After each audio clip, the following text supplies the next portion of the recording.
Most urban legends fade away. This one is still hunting, watching from the darkness. Waiting beside an isolated bridge outside San Antonio, Texas. And if the stories are true, the moment your headlights hit the bridge, you'll see a shadowy figure standing there. And by then, it's already too late.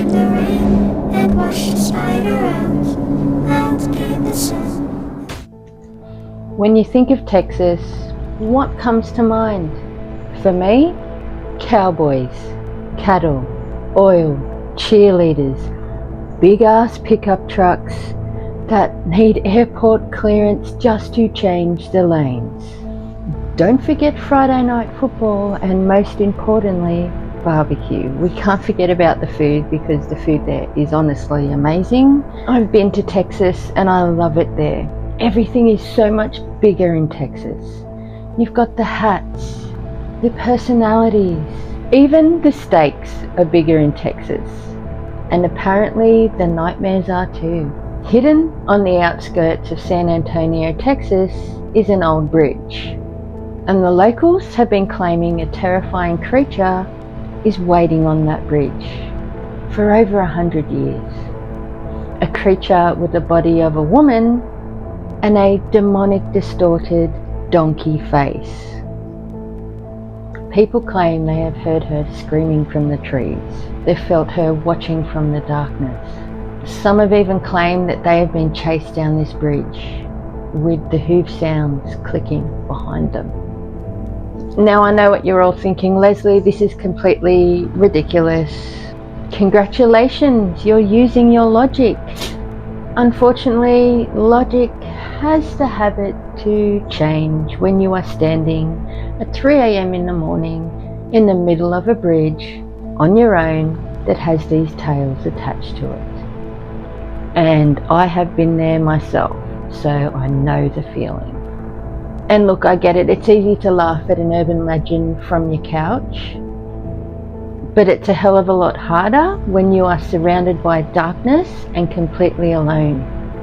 Everything at that point suddenly feels very personal, and you really do get creeped out. This is why I'm diving in to one of Texas's most interesting urban legends.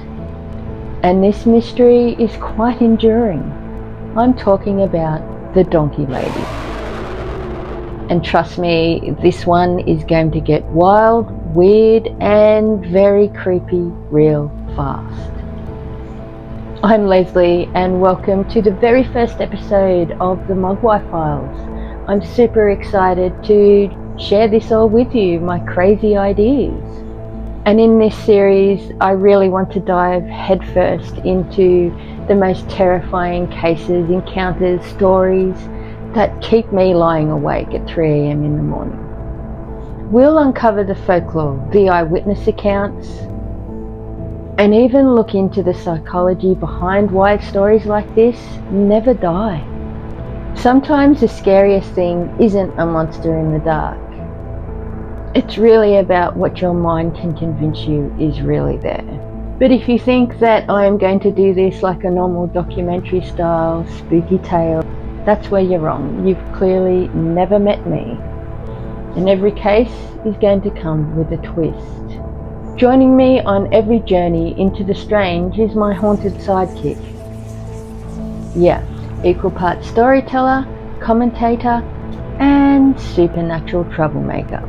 Together we are going to break down these legends, question the facts, react to the madness, decide whether these terrifying tales truly belong in the history books or a paranormal case file. So grab your drink, lock your doors, and maybe leave on one light. This is the Mogwaii Files.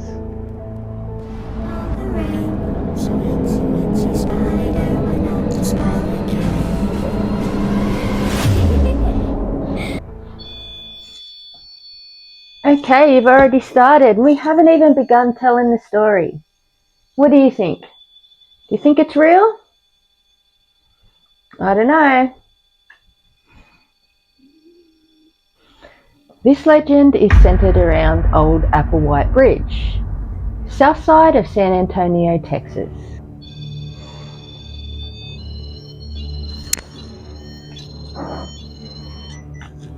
Locals, they simply know it as the Donkey Lady Bridge. During the day, it may look harmless. Just a bridge, a lovely stream, beautiful trees, but at night, it's a totally different story. The darkness swallows everything. The trees, they creep in on you, and suddenly your imagination, it starts to run wild. Because this isn't really a bridge, it's a place that holds a story, a truly terrifying story. And it has haunted the locals for generations. This is where things become genuinely interesting. Before we get into the origin stories, let's talk about the people that claim they have had experiences on this very bridge. Because regardless what had created this legend, the reports have never stopped. Generation after generation, visitors are still going to Donkey Lady Bridge, and they're going there to see if they can find the Donkey Lady. Most of these people are leaving with stories that they can't explain. One of the oldest reports are the damages that happen to vehicles. Visitors, they arrive at the bridge, headlights turned on, and they honk. They start flashing their headlights and they call out for the Donkey Lady, which to me is already a very questionable life choice. Like, why would you do that? After they've done that, they leave.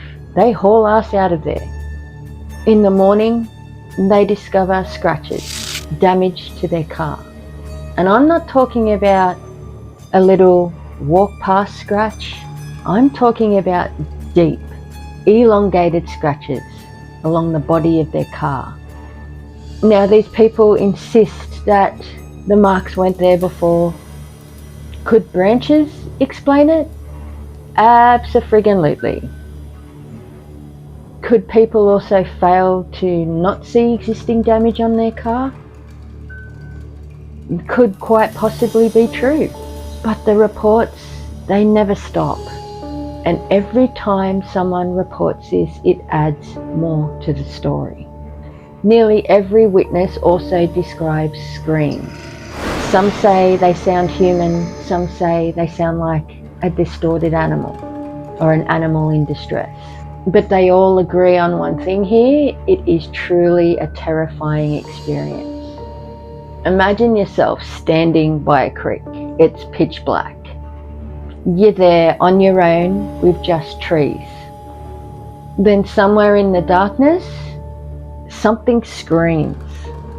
Not close enough to identify, but not far away enough either.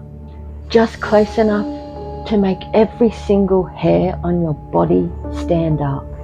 And now your imagination is running wild. The next one appears over and over again. A figure standing near the bridge, watching, waiting, motionless and silent.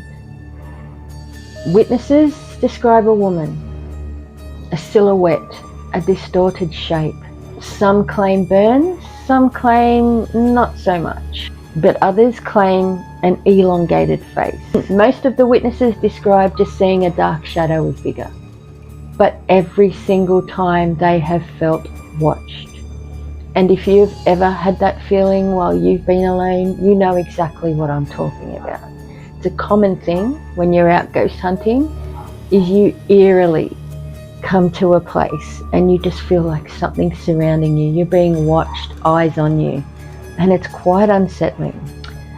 So the nightmare territory of this all is the chase. Several witnesses claim they see something by the bridge. But the other layer on top of this, when the witnesses notice that something at the end of the bridge, it starts running towards them really fast, to the point where panic sets in. Most of the people ran. Other people jumped in their cars and drove off. And this is where the scratches have come in also. Several have described being pursued, even to the point to their front door. A lot of these witnesses laugh it off, think it's all in the heat of the moment. But a lot of these witnesses, they refuse to go there, still to this day, because of experiencing that. The last most common witness account is something hitting their car. Sometimes visitors go and sit on this bridge inside their vehicle. They are honestly too scared to get out of their vehicle, but brave enough to go and check out this urban legend. I would have hopped out of the car, personally. And I do things like that. As they sit there talking about the legend and the excitement starts to build, something hits their car. It starts on the roof. Then it starts on the windows. They hear tapping. They hear rocking. They open the door, they investigate, there is absolutely nothing there. Now you can look at it and think, is there any pranksters around? But majority of these people report being alone while this phenomenon has happened. One Reddit user had an experience there that they could not explain. There were 4 people, teenagers, mucking around. They decided to go there at midnight for shits and giggles. They said it felt heavy, like they were being watched the whole time they were there. One of them came up with the bright idea of throwing a coin over the bridge. They heard this coin hit the bottom, like hit a rock. They heard it hit the ground. They giggled, they laughed, they carried on. When they walked back, they heard the coin hitting the pavement behind them. It was like something had thrown the coin back at them. They were freaked out, they ran, they screamed. It's a natural response to do that. Was that paranormal? Or could there have been a homeless person under the bridge? Who knows? Now, all these witness testimonies put together, they all say the same thing, the feeling of being watched, the feeling of something there, and the heavy feeling they can't shake it. But it has made me think. When I've looked into the folklore and the origins behind this, it really has made me think about one thing: the history. The history of this case is missing. One of the most famous monsters coming out of Texas, is it real? Did it originate from an event that never happened? And somehow that's more unsettling than the story itself. Now we're getting into the origin stories and the folklore about this story. Now this is where things get really strange, because after decades of all these feelings, the witness accounts, screams, scratches, being watched, chased, we need to find out where this came from. We still don't know who the donkey lady actually was. In fact, not one single person can agree on how the story began. And usually that's the first sign we're dealing with folklore and not actual history. Most legends, they only have one origin story. The donkey lady has several, and each version gets stranger as you read deep into that rabbit hole. The most common version starts with the tragedy, because of course it does. They all do. A farmhouse catches fire, the flames tear through the building. The family becomes trapped inside. Everyone dies except for one. The mother. She barely survives.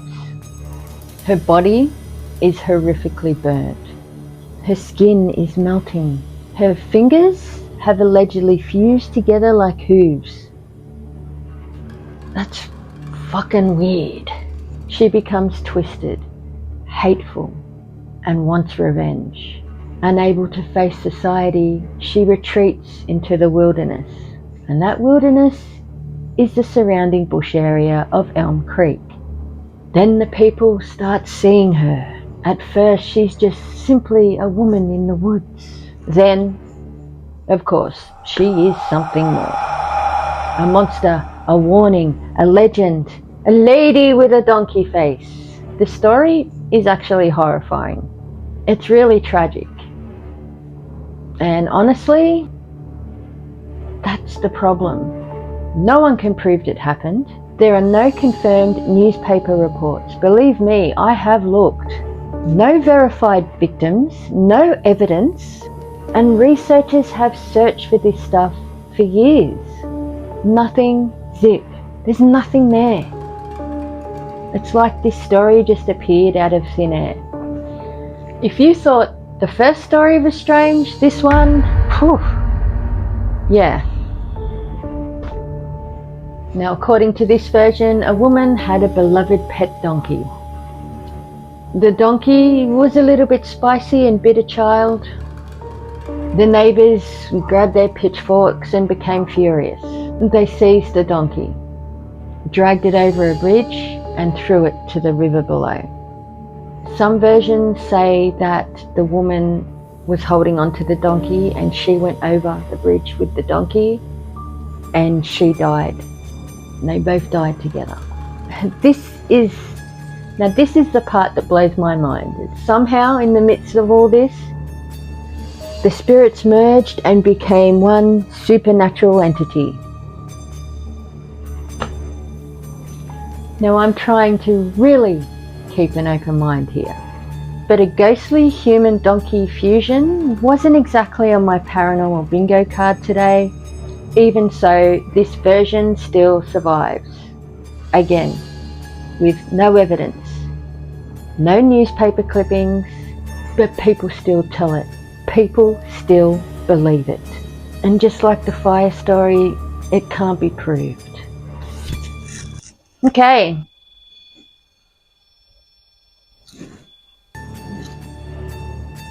I really want to know what you think about this story. Do you think the donkey lady's true? I don't know. I believe that people think they experienced something at that bridge. The bridge could be haunted, but who knows? Anyway, let's get to the skeptical side. This is the side I like best. Before I start crowning the donkey lady as one of the most undisputed, twisted stories of Texas folklore, let's talk about the science. Because every good mystery deserves a reality check. And this one, it really does. Imagine you're driving towards a bridge. And you've heard the stories and you've heard the videos. You've spent the entire journey convincing yourself that you're going to experience something there and that you're not scared. What happens next? Naturally, your brain, it goes hunting. Psychologists call this expectation bias. I call it your brain becoming a low-budget horror director because, trust me, I have been there. The shadow, a ghost. What's that noise? It's a ghost. That oddly shaped bush? Another ghost. Now, humans have evolved to identify threats. It's plain survival. Our ancestors, who ignored all those strange noises in the dark, they didn't get a second opportunity because they're not here. Today, those same instincts convince us that that tree stump we see in the dark is plotting against us. And yeah, I had a recent encounter just like that. It's actually quite embarrassing, but I might as well tell you. Ghost hunting in the bush next to a massive farm. And I see these two eyes that I were convinced were alien or ghost or demon, I don't know. But those two eyes were there. So I walk up to investigate and I was freaked out. Turn my torch on, it was a cow. There we go. Embarrassing, but it does happen while you're out investigating. This is where we get to social contagion, meaning a story spreads, Chinese whispers. People expect an experience. Then they interpret the events through the eyes of the legend. One person hears screaming, then every person has heard the screaming. One person sees a figure, then every single witness account has seen a figure. It is surprisingly common with all types of folklore cases, especially hauntings. Don't forget the Texas wildlife here, because their sounds can be completely unhinged. Foxes screaming, coyotes screaming, bobcats screaming, deers. Even deers in mating season sound like super alien demonic beings. Combine that all with darkness, you have fear, isolation, and a legendary monster. Suddenly, ordinary events become extraordinary. Does this make this particular case solved? Maybe, maybe not. Because the reports still don't neatly fit into a box. And this is why people, they come back. Now my sidekick seems to be really quiet. Last time he was here, he wasn't so quiet. I put a mic on him to see if we can catch any EVPs. Let's see how this goes. You can even do this, look at this. How the hell did that turn off? You got that there. You got your REM pod there too, buddy.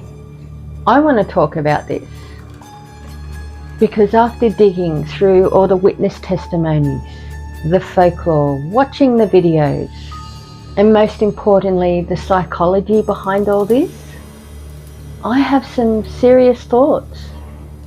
The fire story, I find this one the most believable out of all of them. And to be honest, I don't think a burnt ghost is walking around the south side of San Antonio. This is simply because history has a habit of treating people who look different like outcasts. Back in those days, they were treated terribly. They were put into mental asylums. They were forced to live on their own and out in the woods, totally isolated. A tragedy may become a rumour. Rumour, it becomes a monster.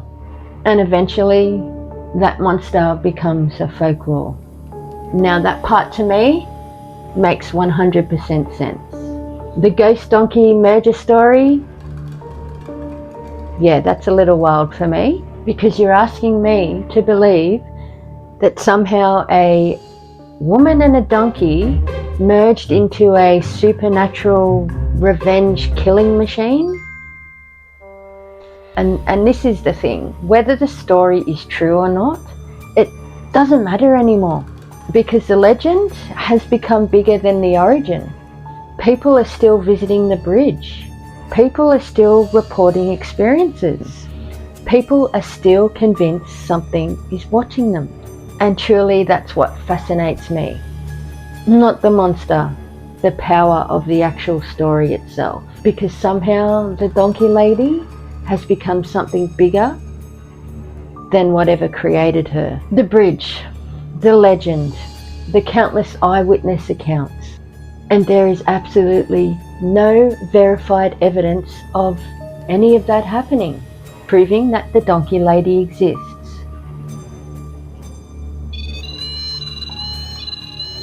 Do you think the donkey lady exists? Maybe he does. You can step away from that. Please.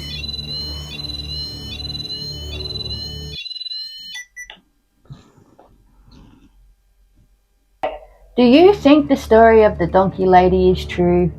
Yes or no? He's silent. So they've... Is it fake? Continue. Well, you sat here while I spoke about it. It's interesting. What about the fire? Do you think the fire actually happened?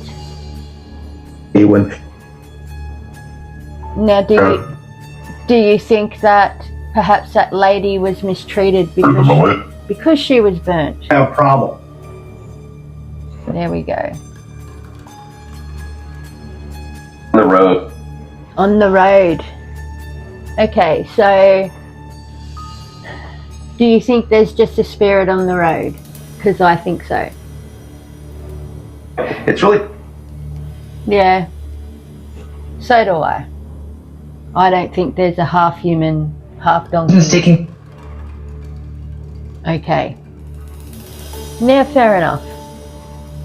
Do I think there's a half human, half donkey waiting under the bridge like a troll to jump out and get ya? Probably not. Do I think people experience fear there? Absolutely. And that fear, it's a powerful thing. Fear changes perception. Fear can also change your memory. Fear, it changes reality. Because when you're standing alone in the dark, your logical brain, it gets awfully quiet. The most unsettling part about this story isn't about the monster at all. It's that nobody can prove where the legend even came from. Nobody can prove who she was, and yet the story just doesn't disappear. Most urban legends, they die. Some of them do. The donkey lady, she's still there. She didn't. And people are still continuing to tell this story. And maybe behind all this, that's the real haunting. Not a ghost, not a monster, but one single idea.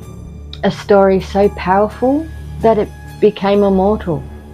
And if you ever find yourself driving alone at night along the old Applewhite Bridge, you might tell yourself, it's a load of nonsense. Keep driving. You might even laugh. Knowing me, I'd probably roll my eyes. You will remember this story. And in that moment, you'll be listening. Thank you so much for watching my first episode of the Mogwaii Files. Don't forget to subscribe, like, and leave a comment down below of whether you believe the donkey lady folklore is real or just a load of shit. So until then, stay spooky, be curious, and I'll see you on the grey side. Did the story scare you? Up against me. I think it just said crap. So you think it's a load of crap? That's got.